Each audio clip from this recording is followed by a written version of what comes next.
uma preocupação excessiva, que vai além da conta e que prejudica as tarefas diárias mais simples. É um dos sintomas, né, do transtorno de ansiedade generalizada. A gente tem ansiedade e tem o transtorno. E pelas contas, são mais de 260 milhões de pessoas vivendo essa situação. Já pensou que horror? É sobre isso que eu converso agora com o psicólogo Saulo Magalhães. Oi, Saulo, bom dia mais uma vez. Obrigada por ter vindo, viu? Bom dia, Mônica. Obrigado pelo convite, é um prazer. Então, a gente tem a ansiedade e tem esse transtorno. Exato. O transtorno é ali degraus acima, né, de sofrimento. Isso. Digamos que a ansiedade da ordem do dia, né, ela é administrável, ela é sentida, ela é vivida, mas a gente consegue elaborar aquele momento, a gente consegue no dia seguinte um fôlego novo e segue. Certo. O transtorno, quando ele é instalado, nós começamos a ter um prejuízo nas áreas corriqueiras do dia a dia, o trabalho, família, relacionamentos interpessoais começam a ficar prejudicados e o dia ele finda, um novo dia chega e eu não consigo elaborar aquele sintoma. Fica tudo confuso. Exato. Parece que estamos atropelando, alguém está nos empurrando e a gente não consegue parar. Exato. Se a gente pensar, por exemplo, que um dos sintomas mais clássicos de uma ansiedade ou de um transtorno de ansiedade generalizada é a insônia, então eu não consigo ter um bom descanso à noite, o dia ele já começa pesado, o dia já começa cansativo, eu já começo o dia sentindo no meu corpo esses sintomas ansiosos. E a gente tem irritabilidade, nervosismo, falta de concentração. Exato. Né? Uma taquicardia pode me assolar, às vezes, durante o dia, uma certa sudorese, uma inquietação constante, Mônica. Normalmente, os pacientes que estão nesse quadro clínico procuram traduzir isso em termos de linguagem, né? De uma falta de paz, uma falta de sossego, uma inquietação, muitas vezes atravessada por um medo, uma incerteza do amanhã, de como vai ser, os problemas eles se avolumam psiquicamente falando, né? E eu me vejo refém de todos eles. E aí, percebi tudo isso, né? Antes da gente falar sobre o caminho para melhorar, das estratégias, e o Saulo tem estratégias sensacionais, né? E simples.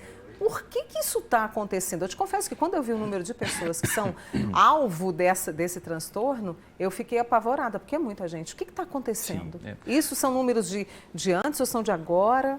Infelizmente, isso é um retrato do nosso estilo de vida contemporâneo, digamos assim, né? Então, para a gente compreender esses dados epidemiológicos tão expressivos como você trouxe, né, a gente precisa voltar o olhar para o nosso estilo de vida. Né?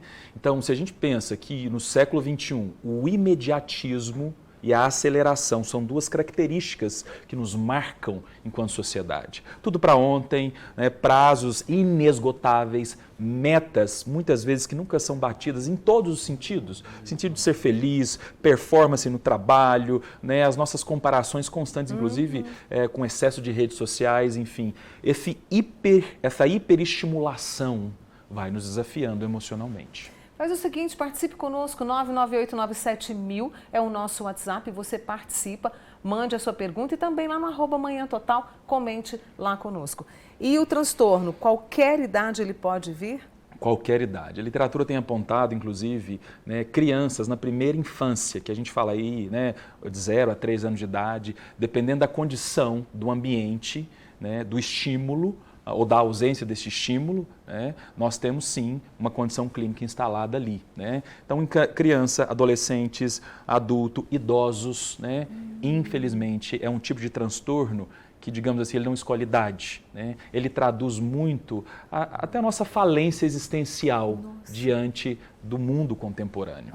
São mais dias ansiosos do que menos dias ansiosos. Exato. Eu percebo aquilo todos os dias quase. Exato. E aí olha que interessante, Mônica, quando a gente começa a pensar no transtorno em si, ele tem uma dinâmica muito curiosa de expressar-se sintomaticamente em questões vitais, como por exemplo, sono, a alimentação. Então, uma ausência de apetite ou uma compulsão alimentar, até como uma comorbidade, como uma outra expressão de adoecimento paralelo, pode se apresentar. Então, para lidar com aquela ansiedade, muitas vezes, eu me lanço em comer excessivamente, por exemplo. Né? Para lidar com aquela ansiedade, por exemplo, eu posso estar num estado até orgânico, fisiológico, de ausência de fome, fico sem me alimentar, não me alimento direito, refém daquele estado emocional, questões vitais começam a ser comprometidas.